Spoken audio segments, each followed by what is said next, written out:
वाद षट द्रव्य गुण पर्याय और प्रमाण का, जड़ कर्म चेतन बंध का, अरु कर्म के अवसान का, कह कर स्वरूप यथार्थ जग का, जो किया उपकार है, उसके लिए जिन वाणी माँ को वंदना शत बार है।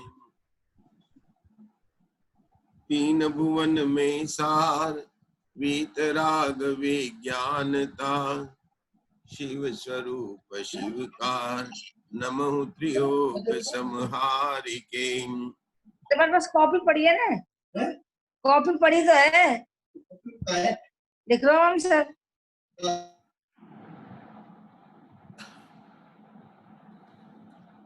छड़ाला शास्त्र विराजमान है।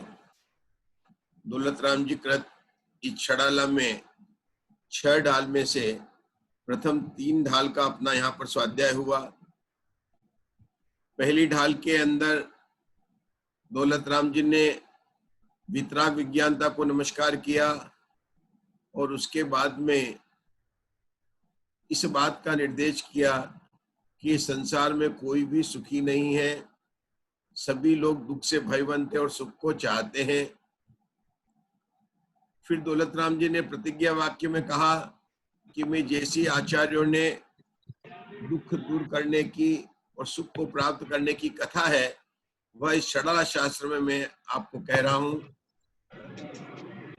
यदि आप अपना कल्याण चाहते हैं तो इसे ध्यान लगाकर सुनिए।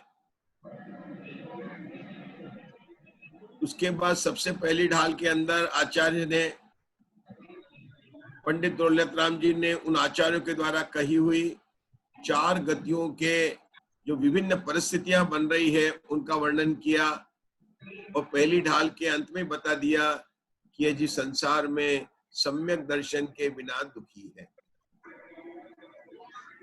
दूसरी ढाल के अंदर पुनः उसी बात को कंटिन्यू रखते हुए कहा कि मिथ्या दर्शन, मिथ्या ज्ञान, मिथ्या चारित्र यही दुख का कारण है। इसी के कारण यह जीव अनादिकाल से संसार में भ्रमण कर रहा है। इतना निर्देश करने के बाद में दूसरी ढाल के अंदर दौलत राम जी ने पहले अग्रहित मिथ्यात्व का और फिर ग्रहित मिथ्यात्व का वर्णन किया। अग्रहित मिथ्यात्व अर्थात जो इस जीव के अनादिकाल से मिथ्यात्व चला आ रहा है, जो नया ग्रहण नहीं हुआ है, उस मिथ्यात्व का वर्णन किया और उसके वर्णन में 7 तत्व संबंधित भूल बताया कि प्रयोजनभूत तत्व का और उस संबंधित जो भूल है इसके अनादिकाल से बनी हुई है और इसी के कारण इसका विपरीत श्रद्धांत चल रहा है। उसी छड़ाला की दूसरी ढाल में उन्होंने ग्रहित मिथ्यात्व का भी वर्णन किया और अंत में फिर सम्यक दर्शन की प्राप्ति करने का प्रेरणा दी। तीसरी ढाल जब हमने प्रारंभ की तो सबसे पहले पॉइंट नंबर 1 पर दौलत राम जी ने सुख का लक्षण कहा। पॉइंट नंबर 2 में मोक्ष मार्ग और बताया कि उस मोक्ष मार्ग का निरूपण 2 प्रकार से होता है, निश्चय मोक्ष मार्ग और व्यवहार मोक्ष मार्ग। तीसरे पॉइंट के अंदर निश्चय मोक्ष मार्ग का स्वरूप बताया और आगे व्यवहार मोक्ष मार्ग कहने की प्रतिज्ञा की। चौथे पॉइंट के अंदर व्यवहार मोक्ष मार्ग का वर्णन करने में सबसे पहले व्यवहार सम्यक दर्शन को लिया और उस व्यवहार सम्यक दर्शन में 7 तत्व संबंधित चर्चा ली। उसके बाद में 5वें पॉइंट के अंदर जिसको सम्यक दर्शन प्रकट हो गया है, उस सम्यक दृष्टि के जीवन में कैसा व्यवहार होता है, उसकी लाइफ, जीवन की वो कैसी कला है जिससे वो जीता है, उसके अंदर सम्यक दृष्टि के 8 अंगों का वर्ण, ये पॉइंट नंबर 6 में था। पॉइंट नंबर 7 में दोषों से 25 दोषों से रहित अर्थात सम्यक दर्शन से विपरीत जो 8 अंग है उससे विपरीत 8 दोष, 8 मद, 6 अनायतन और 3 मूर्ता, ऐसे 25 दोषों का वर्णन किया। पॉइंट नंबर 7 में सम्यक दर्शन होने के बाद में यह जीव कहाँ भ्रमण करता है, क्योंकि अगर किसी का काल अधिक है, यद्यपि पुद्गल परावर्तन काल से किसी का काल अधिक हो ही नहीं सकता है, लेकिन अगर इतना लंबा भी काल है तो कहाँ, कौन सी गति में, कौन सी मार्गणा में वो जन्म लेता है, उसका निर्देश किया।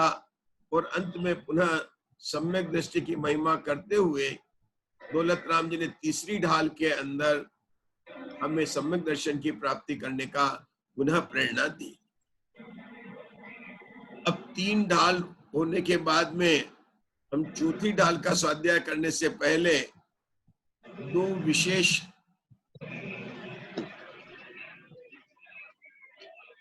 उस पर हम चर्चा करने जा रहे हैं।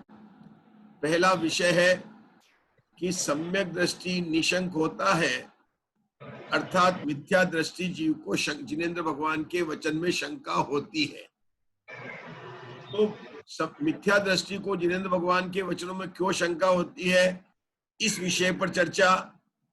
और दूसरी, जो तीसरी ढाल के अंत में जो 25 दोषों का वर्णन था, उसका विशेष वर्णन, ये जो 8 मद होते हैं का होने का क्या कारण है, तथा वे 8 मद आदि जितने दोष हैं वह सम्यक दृष्टि अपने जीवन में किस प्रकार से उनसे दूर रहता है, उनका अभाव करता है, और मिथ्या दृष्टि के वे 8 मद होते हैं, तो उसका कारण, उसकी कला, उसको अभाव करने की तरकीब, इसके बारे में हम विशेष चर्चा करने जा रहे हैं।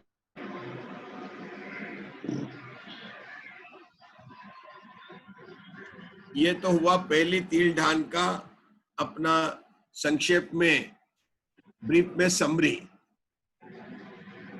अब अंत में इसमें जो तीसरी ढाल के जो 8 बिंदु थे, उसके अंदर सम्यक दृष्टि के एक बार सम्यक दर्शन होने के बाद में वह कहाँ जन्म लेता है, इसके बारे में कौन सी तीसरी ढाल में लाइन आई है, कौन बताना चाहेगा? तीसरी ढाल के अंत में दौलत राम जी ने यह बताया कि सम्यक दृष्टि कहाँ जन्म लेता है और कहाँ जन्म नहीं लेता है। यह बात दौलत राम जी ने बताई है। कौन बताना चाहेगा? मैं बताऊं? हाँ बताइए, आप ही बताइए। तो पंक्ति भी होगा, किताब हो तो ठीक है, नहीं तो जैसे भी बताइए, बताइए।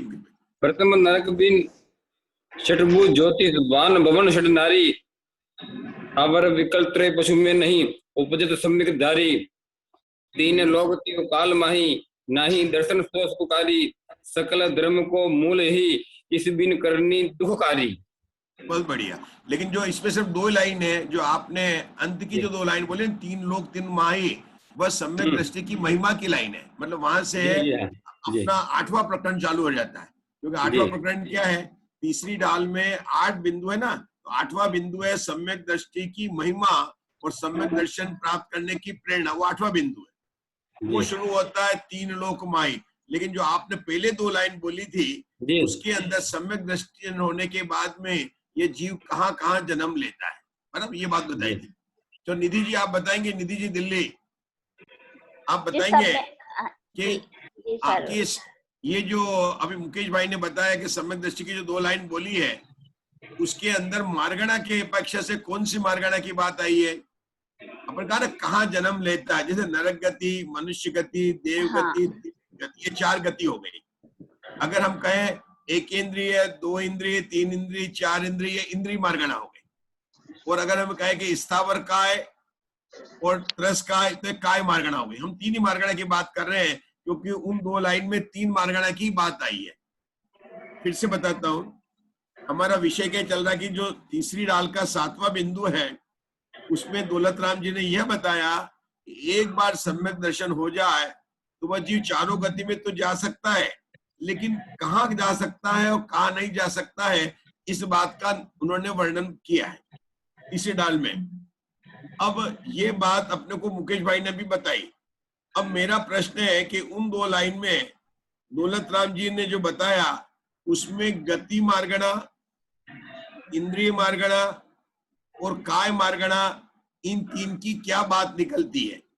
फिर से बताता हूं। गति मार्गणा अर्थात क्या? मनुष्य गति, देव गति, तिर्यंच गति, नरक गति, इन 4 की जिसमें बात हो उसको कहेंगे गति मार्गणा। इंद्रिय मार्गणा अर्थात क्या? एकेंद्रिय, 2 इंद्रिय, 3 इंद्रिय, 4 इंद्रिय, पंचेंद्रिय, इसमें किसी जीव को ढूंढना तो उसको कहते हैं पंचेंद्रिय इंद्रिय मार्गणा। और काय मार्गणा मतलब क्या? कि त्रस काय में या स्थावर काय में, यह बात हो गई काय मार्गणा। अब आपके उत्तर देने का समय प्रारंभ होता है। सम्यक दर्शन होने के बाद में जीव या तो मनुष्य गति में और देव गति में जन्म लेता है, वो नरक और तिर्यंच गति में जन्म नहीं लेता है। और अगर सम्यक दर्शन के पहले अगर उसने आयु बंध कर लिया है तो वह नरक और तिर्यंच गति में भी जा सकता है, पर वो सम्यक दर्शन सहित हो जाता है बाद में, तो नरक और उसमें जा सकता है तिर्यंच गति में। सम्यक दर्शन के साथ में वो जाएगा तो प्रथम नरक में, या ये मतलब कहाँ जाएगा? प्रथम नरक में और भोग भूमि में। कहाँ जाएगा वो? भोग भूमि का तिर्यंच। भोग भूमि में। हाँ, नहीं तो नियम से उसके देव या मनुष्य गति ही बनती है सम्यक दृष्टि जीव के, बराबर। अच्छा, ये जो आपने बात बताई ये कौन सी मार्गणा की बात हुई? ये विकल्प त्रय में नहीं जाए। ये गति मार्गणा की कौन सी बात हो गई? गति मार्गणा, है ना। गति मार्गणा की अपेक्षा सम्यक दर्शन होने के बाद में 4 गति का भ्रमण इस प्रकार से है, तो ये बात होगी गति मार्गणा की अपेक्षा, है ना। गति मार्गणा की अपेक्षा से क्या कहेंगे कि गति मार्गणा की अपेक्षा से सम्यक दृष्टि सम्यक दर्शन होने के बाद में 4 गति में भ्रमण कर सकता है, लेकिन नरक में पहले नरक ही जाएगा, और अगर तिर्यंच में जाएगा तो भोग भूमि में ही जाएगा। और वो भी कौन सा जीव जाएगा? जिसके पहले इन आयु का बंध हो गया। ये नियम है गति मार्गणा। नहीं तो देव या मनुष्य गति में जाएगा। अब सम्यक दृष्टि के देव गति किसके बंधेगी? कि नरक, मनुष्य और तिर्यंचों के सम्यक दृष्टि जीवों के देव गति बनती, और जो नारकी और देव गति के सम्यक दृष्टि जीव होते हैं उनके मनुष्य गति बनती है। इतनी बात गति मार्गणा संबंधी हुई। इतनी बात किसी हुई? गति मार्गणा के संबंधित हुई। ठीक है, आप रिपीट करेंगे। जिग्ना जी क्या बोला अपन ने? जिग्ना जी अपने को यहाँ पर आराम से बोलना है, कोई उसमें नहीं। जिग्ना जी, हाँ।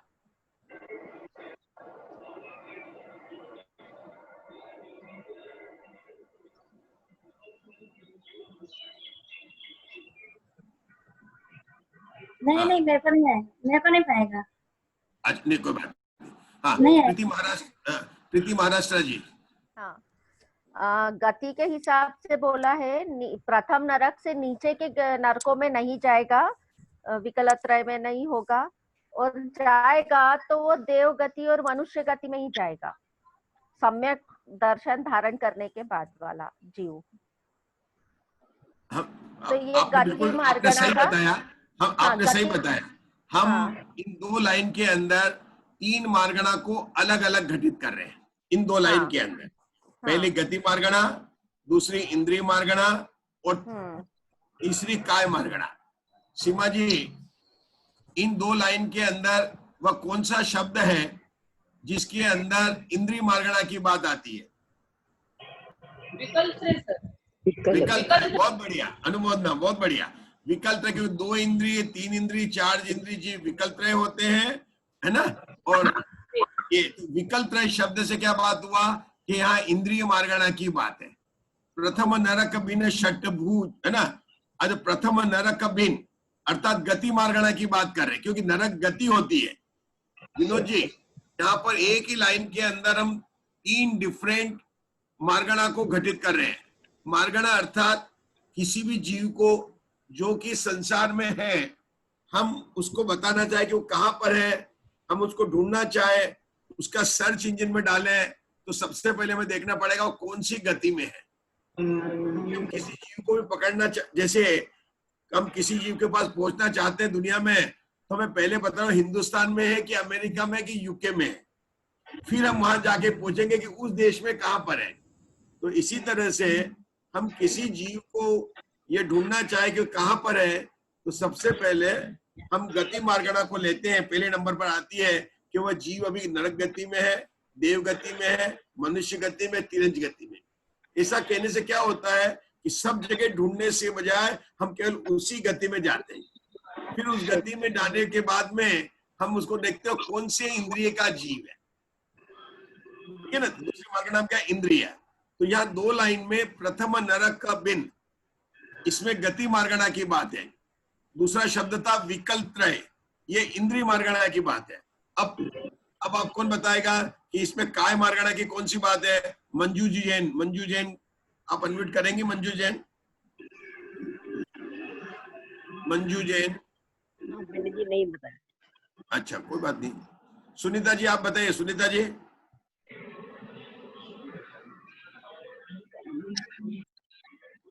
थावर, पंडित जी थावर, स्थावर। हाँ हाँ बहुत बढ़िया।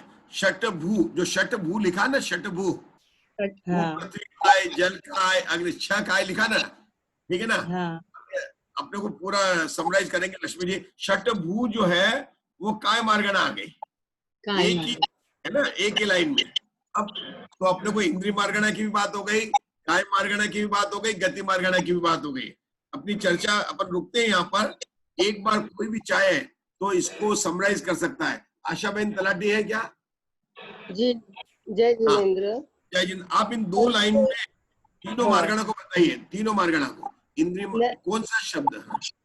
प्रथम नरक बिन शब्द है, उससे नरक गति मतलब गति मार्गणा का वर्णन है। तो जिसको सम्यक हो गया है वो प्रथम नरक के सिवाय बाकी के 6 नरकों में नहीं जाएगा, और ज्योतिष, वान और भवन इन 3 देव गति में भी नहीं जाएगा, विमानी गति का ही देव होता है। फिर थावर से काय मार्गणा का वर्णन आता है। तो थावर के हिसाब से स्थावर का एक जीव जो होते हैं, 1 इंद्रिय, 2 इंद्रिय, 3 इंद्रिय, 4 सॉरी पृथ्वी का एक, जल का एक, वायु का एक, तेज का एक और वनस्पति का एक। तो इसमें जन्म नहीं लेता है। और विकल्पत्रय से इंद्रिय मार्गणा का मतलब ज्ञान होता है कि वो विकल्पत्रय में भी वो पशुओं में भी जन्म नहीं लेता है। बहुत बढ़िया। आशा बहन तलाटी ने एक बात और बता दी, केवल नरक गति की बात नहीं हुई है, भवनत्र की भी बात आई है कि प्रथम नरक में उत्पन्न नहीं होता। गति मार्गणा के 2 पॉइंट है। गति मार्गणा कितने पॉइंट है? 2 पॉइंट है। एक प्रथम नरक से आगे नहीं जाता है, दूसरा भवनत्रिक में नहीं उत्पन्न होता, वैमानिक में होता। ऐसी गति मार्गणा संबंधित 2 पॉइंट। इंद्रिय मार्गणा संबंधित विकल्पत्रय में नहीं उत्पन्न होता है, अर्थात पंचेंद्रिय में उत्पन्न होता है। विकल्पत्रय में नहीं उत्पन्न होता अर्थात पंचेंद्रिय में, ऐसा नहीं कि एकेंद्रिय में उत्पन्न होता है। विकल्पत्रय में भी उत्पन्न नहीं होता है अर्थात पंचेंद्रिय में उत्पन्न होता है, ठीक है ये। और फिर अपने काय मार्गणा की अपेक्षा जो इतनी बात बताई थी कि जो स्थावर काय है उनमें जीव उत्पन्न नहीं होता है। ये पॉइंट नंबर 7 था, ठीक है ना। पॉइंट नंबर 6 में क्या बात थी? 25 दोषों से रही। एक मिनट, हाँ सर एक मिनट, एक बात रह गई। हाँ बोलिए बोलिए। ये वो जो आएगा, ये षटभू में कैसे क्या आएगा सर? नहीं समझ में आया। षटभू में 2 बात ले सकते हैं कि जो पहली पृथ्वी है ना उसको छोड़ के अन्य 6 नरकों में उत्पन्न नहीं लेता। षटभू का अर्थ देखो 2 प्रकार से है। जो किया ना उन्होंने षटकाय भी लिया था, लेकिन षटभू का जो अर्थ प्रथम नरक बिन षटभू, तो यहाँ पर जो इस लाइन में जो षटभू है उसका अर्थ तो पहले नरक में उत्पन्न होता है, बाकी 6 पृथ्वियों में, क्योंकि दूसरा नरक, तीसरा नरक, चौथा नरक, 5वां नरक जो है ये सब जो है नीचे की पृथ्वियों में है, तो वहां पर जन्म नहीं लेता, ये अर्थ होगा। बहुत अच्छा प्रश्न है आप लोग, बहुत अच्छा। लेकिन अगर उसको काय मार्गणा मिले तो 6 काय मतलब एकेंद्र में भी उत्पन्न नहीं होता, ठीक है ना, कोई बात नहीं। लेकिन आपने जो अर्थ पूछा, अर्थ वही करना पड़ेगा कि नीचे की 6 पृथ्वियों में जन्म नहीं लेता है, पहले नरक में जन्म लेता है। ठीक, बहुत बढ़िया।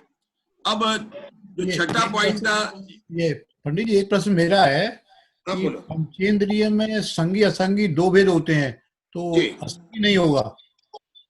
ये संगी में ही उत्पन्न होगा, संगी में ही उत्पन्न होगा। पर्याप्त। देखिए हमने पूरी मार्गणा नहीं घटाई, हमने 2 लाइन में सिर्फ 3 मुख्य मार्गणा बताई है, क्योंकि छड़ाला की अपना स्वाध्याय है, अपन इसमें पूरी मार्गणा घटा सकते हैं। आप कहेंगे तो एक दिन उसका भी पूरा ले लेंगे, मैंने क्यों लिया कि छड़ाला के अंदर पहली डाल के अंदर दौलत राम जी ने इंद्रिय मार्गणा, काय मार्गणा और गति मार्गणा से 4 गति का वर्णन किया है।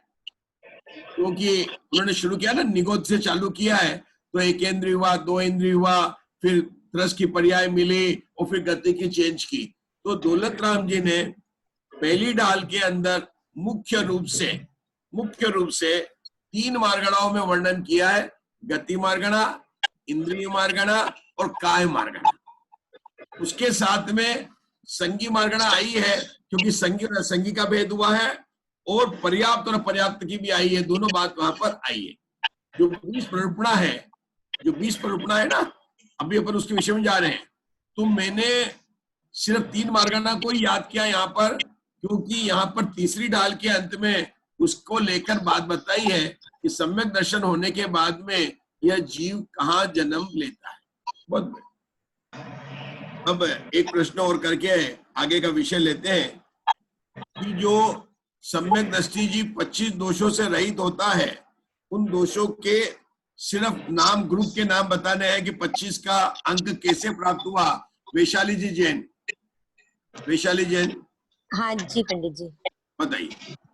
हाँ 25 में मेरे से 3 मूर्ताएं, 8 नर, 6 अनायतन और 8 शंकादि दोष, ऐसे सम्यक दर्शन के 25। बहुत बढ़िया। अजय जी भाई साहब, जय जिनेन्द्र। अजय जी जैन साहब। जय जिनेन्द्र। हाँ अजय जी। जय जिनेन्द्र। हाँ, आप बताएंगे 25 कैसे आया, 25 दोषों से रहित। मूर्ता, 6 अनायतन, 8 हाँ। शंकादि दोष, बराबर, और 8 मत। तो इन 25 दोषों से रहित है। अब अपना जो विषय करना है, आगे का जो बात करनी है, उसकी बात है कि सम्यक दृष्टि जीव निशंक होते हैं और मिथ्या दृष्टि जीव निशंक नहीं होते हैं। क्योंकि जिसका अर्थ हो ना, अपन ने अर्पित क्या था कि सम्यक दृष्टि जीव को जिनेन्द्र भगवान के वचन में शंका नहीं होती है, अर्थात मिथ्या दृष्टि जीव को जिनेन्द्र भगवान के वचन में शंका होती है। तो इस बात की विशेष चर्चा के अंदर हमने कार्तिक अनुप्रेक्ष की 321, 322 और 323 गाथा का प्रकरण शुरू किया था। आप सभी को यह तो बैकग्राउंड में बात समझ में आ गई है कि हमारा विषय क्या चल रहा है, कि तीसरी ढाल के समाप्त होने के बाद में हम 2 विषय पर विशेष चर्चा कर रहे हैं। पहला विषय सम्यक दृष्टि जीव निशंक होता है और मिथ्या दृष्टि जीव निशंक नहीं होता है। इस विषय संबंधित कार्तिक अनुप्रेक्ष की जो गाथा आई थी, जो कि वास्तव में याद करने की जैसी गाथा है, बहुत सुंदर गाथा है।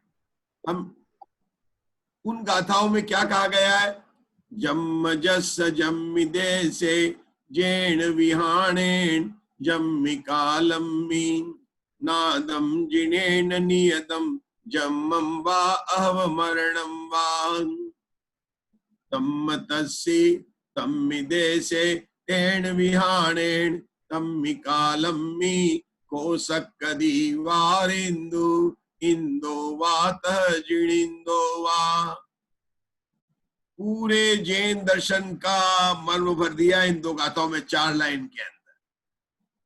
कार्तिक अनुप्रेक्ष में क्या कहते हैं, जिस जीव के, जिस देश में, जिस काल में, जिस विधान से, 4 बोल है। पहला बोल जिस जीव के, दूसरा बोल जिस देश में, तीसरा बोल जिस काल में, चौथा बोल जिस विधान से। अर्थात द्रव्य, क्षेत्र, काल और भाव, 4 बोल को लिया है। जब देश कहते हैं तो क्षेत्र आ गया, काल से तो स्पष्ट है कि काल का बोल है, और विधान से तो द्रव्य, क्षेत्र, काल और भाव। द्रव्य में जिस जीव के, ये 4 बोल के द्वारा क्या कहना चाहते हैं कि जो जन्म अथवा मरण जिन देव ने नियम रूप से जाना है। देखो, अपने को सबसे बड़ी बात किसकी होती है? जन्म और मरण। बस यही दो के बीच में सारी बात कर रहे हैं।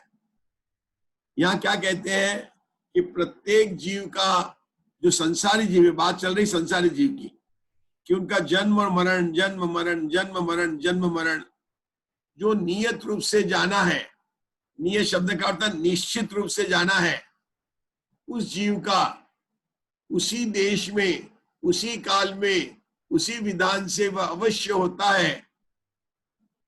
उसे इंद्र अथवा जिनेंद्र कोई भी टालने में समर्थ नहीं है। मुसीबत में जब हमें कोई आपत्ति को दूर करना तो हम सबसे अधिक बलवान को ढूंढते हैं। हमें अगर पैसे की जरूरत है तो बैंक को या मुकेश अंबानी की तरफ देखते हैं कि जिसके पास में पैसा है।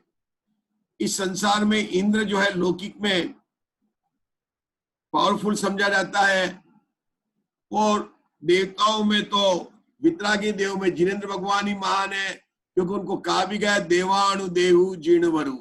जिनेंद्र भगवान कैसे? देवताओं के भी देव है, देवादि देव है, अर्थात देवाणु देव है, और इंद्र, ये दोनों भी जिस व्यक्ति के जो जन्म और मरण कब होगा, कहाँ होगा, किस जगह होगा, यह सब निश्चित है, और उसको कोई भी टालने में समर्थ नहीं है।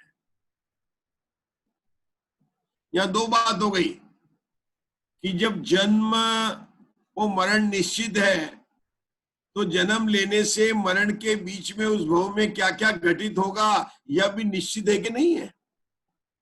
जैसे हमारा मनुष्य वर्तमान में मनुष्य भाव चल रहा है, हमने अपनी अपनी आयु को पूरी कर ली है, और इस समय कोरोना का ये जो वातावरण आया है, यह भी इस भाव में जन्म और मरण के बीच में निश्चित है।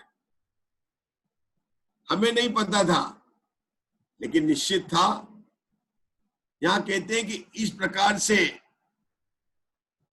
जो कुछ भी परिणमन हो रहा है वह सब कुछ निश्चित है, और जो इस प्रकार से निश्चय से समस्त द्रव्यों की समस्त पर्याय को जानता है वह सम्यक दृष्टि है, और जो इस बात में शंका करता है वह मिथ्या दृष्टि है। कितनी बातें बताई इसके अंदर। इसके अंदर अगर अपन सरल भाषा में बोले कि इस परिणमनशील जगत में, जगत कैसा है? परिणमनशील जगत है। वो परिणमनशील जगत है मतलब हर एक वस्तु परिणमित हो रही है, हर एक द्रव्य की बात चल रही है यहाँ पर। हर द्रव्य की परिणमन स्वभाव है और परिणमनशील हो रहा है। और जब जगत कहा ना, तो यहाँ जगत का अर्थ है छह द्रव्य। यह जगत का अर्थ क्या है? छह द्रव्य। क्योंकि विश्व किसे कहते हैं? छह द्रव्यों के समूह को विश्व कहते हैं, और विश्व का दूसरा नाम क्या है? जगत। तो इस जगत में मतलब छह द्रव्यों में जो जो परिणमन हो रहा है वह परिणमन, पहले तो परिणमन होता रहता है, एक बात परिणमन होता रहता है, वह परिणमन सारी उसकी व्यवस्था ऑर्गेनाइज्ड वे में सुव्यवस्थित है। परिणमन हो रहा है और वो कैसा हो रहा है? सुव्यवस्थित है। अब जब कोई अच्छा व्यवस्था हो तो हमारे मन में एक तुरंत प्रश्न उठता है कि यहाँ का एडमिनिस्ट्रेशन कौन करता है, इनका व्यवस्थापक कौन है। जैसे कहते हैं ना, इस धर्मशाला की व्यवस्था सारी अच्छी है, तो हम कहते हैं यहाँ का व्यवस्थापक कौन है, कि साहब यहाँ के जो मैनेजर साहब है वो बहुत अच्छा एडमिनिस्ट्रेशन करते हैं, व्यवस्थापक है। अनुशासन इस देश का व्यवस्थापक। तो जब व्यवस्था की बात आती है तो व्यवस्थापक की बात आती है। व्यवस्था की बात आती है तो व्यवस्था अच्छी है कि बुरी है। व्यवस्था की बात आती है तो ये बात आती है व्यवस्था को करने वाला कौन है, इस करने वाला कौन है। यहाँ पर आचार्य देव कह रहे हैं कि जगत में ये बात सही है कि जगत का स्वभाव परिणमनशील है, इसकी व्यवस्था भी सुव्यवस्था है, सुनिश्चित है, लेकिन इसका व्यवस्थापक कोई नहीं है। मतलब जैसे कहते हैं ना, कोई कारखाना हो, कोई फैक्ट्री हो, वहां पर कोई भी एडमिनिस्ट्रेटिव मैनेजर नहीं है, कोई भी व्यवस्थापक नहीं है। व्यवस्थापक नहीं है फिर भी व्यवस्था है। व्यवस्थापक के बिना सुनिश्चित व्यवस्था है। जगत परिणमनशील है, इसकी व्यवस्था सुव्यवस्था है, और वह बिना किसी व्यवस्थापक के है। बिना किसी व्यवस्थापक के अर्थात क्या कि इसको करने वाला कोई नहीं है, यह स्वयं संचालित है, स्वयं संचालित है, सुव्यवस्थित है, और इस व्यवस्था में किसी का हस्तक्षेप नहीं है, मतलब किसी का इंटरफेरेंस नहीं है। इस व्यवस्था में कोई भी एक दूसरे में हस्तक्षेप करे ऐसी भी बात यहाँ पर नहीं है। पुनः रिपीट करते हैं अपन बात को।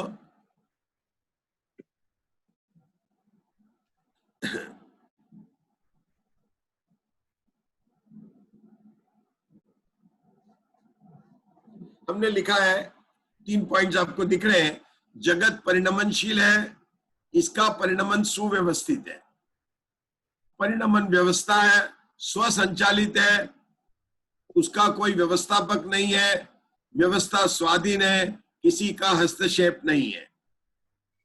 तीसरे पॉइंट में लिखा, परिणमन व्यवस्था क्रम नियमित है।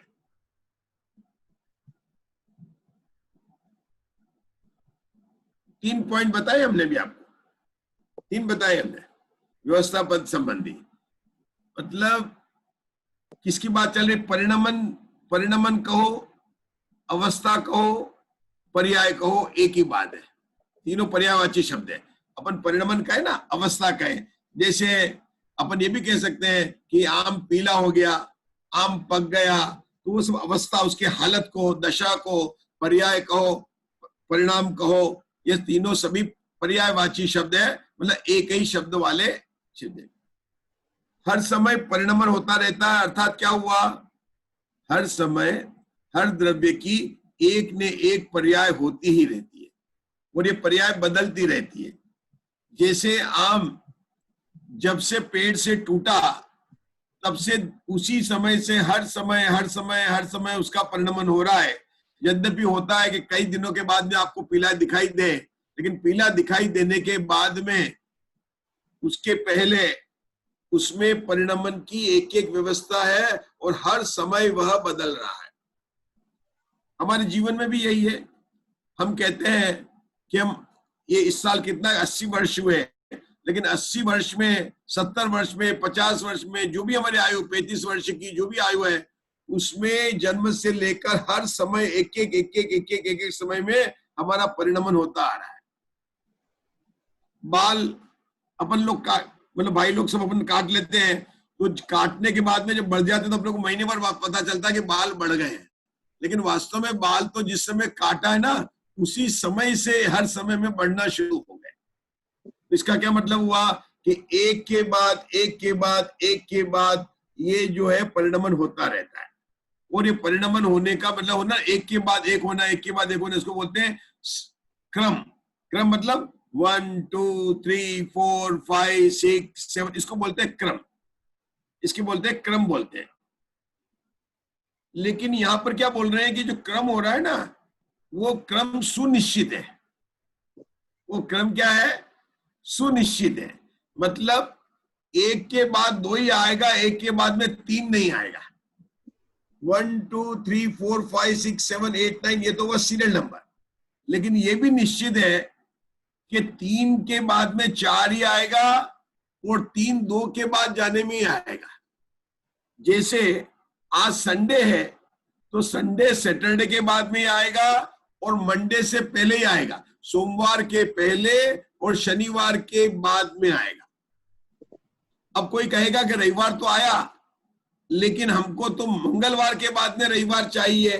तो ऐसा हो सकता है कि ऐसा नहीं हो सकता है, क्योंकि जब तक बुधवार, गुरुवार और शुक्रवार, शनिवार ये दिन नहीं निकल जाएंगे, तब तक मंगलवार के बाद में रविवार का दिन नहीं आएगा।